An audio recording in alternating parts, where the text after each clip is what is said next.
Hi, my name is Dorie Clark. I teach for the Fuqua School of Business at Duke University. I'm the author of the book Reinventing You, and I'm here today to talk about my new book, Stand Out.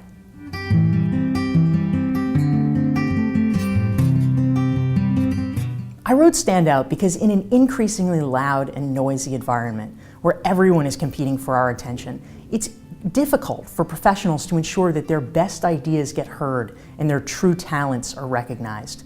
I wrote Stand Out to create a sort of resource guide to make sure that professionals are able to get recognized for their expertise and to make sure that their true value is acknowledged.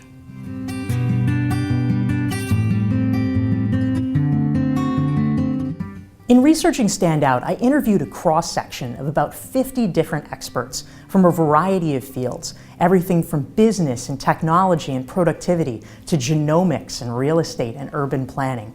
My goal was to try to do an in-depth qualitative assessment of the people who were most successful in their fields and try to understand what the common threads were between them.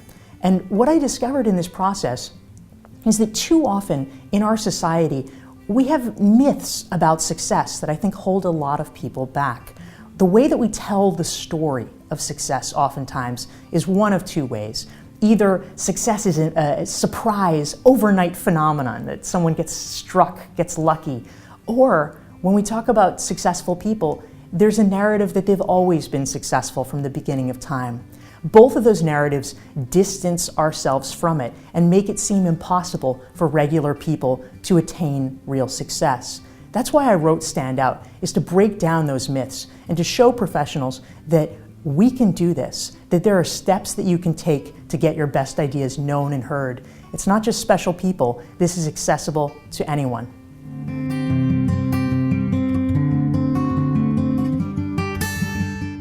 One of the key findings I discovered as I was researching Stand Out is that if you're going to be recognized as an expert in your field, there are two crucial components. The first, of course, is making sure that your ideas have real heft, real substance to them. But the second part, which often gets overlooked by people, is the fact that you have to actively get out there and promote them. You can't just assume that your best ideas will rise to the top.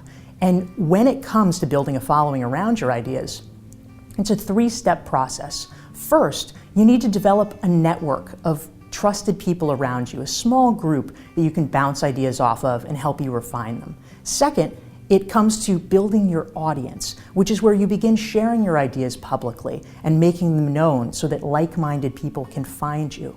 And third and finally, where your ideas really begin to take off, is what I call building a community, which is where you begin turning your audience, the people who have been listening to your ideas, into people who are actually talking with each other about your ideas. Once that happens, once you are no longer the only person talking about your ideas, that's when things catch fire.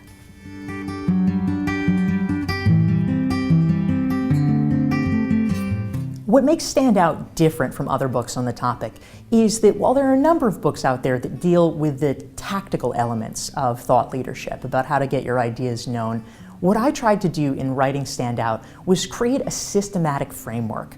I certainly talk a little bit about the techniques of how to get your ideas known, whether it's writing op-eds or speaking or blogging or things like that. But I also focused a lot of energy and attention on how do you actually come up with thought-leading ideas. What are the strategies that today's top thinkers have used? And are there questions you can ask yourself or ways that you can press yourself to develop ideas that really advance the discourse in your field?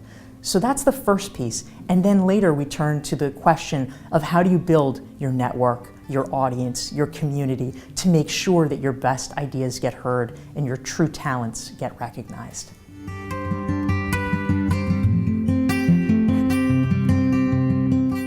In today's work environment, it is no longer optional to stand out.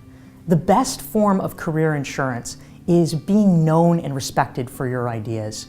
And that's why I believe that Stand Out is important for HR practitioners to read. Because when you're known for your ideas, when you're known for your true talents, it enables you to be more successful in your organization and to have more influence. But also, when it comes to developing the talent pipeline, when it comes to doing your job and enabling your company to thrive, We're going to succeed based on innovation. Whoever has the best ideas and spreads them and shares them wins.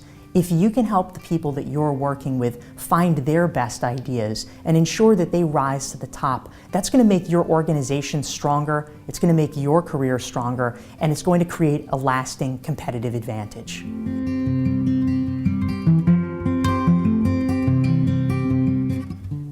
One of my goals for Standout was making sure that this is not a book that sits on the shelf, but is actually a resource that you can use to develop your own best ideas and make sure that they're recognized by others. That's why I created a free 42-page workbook that's adapted from Standout that leads you through, step by step, asking yourself questions and determining your own ideas so that you can share them with the world. You can download it for free.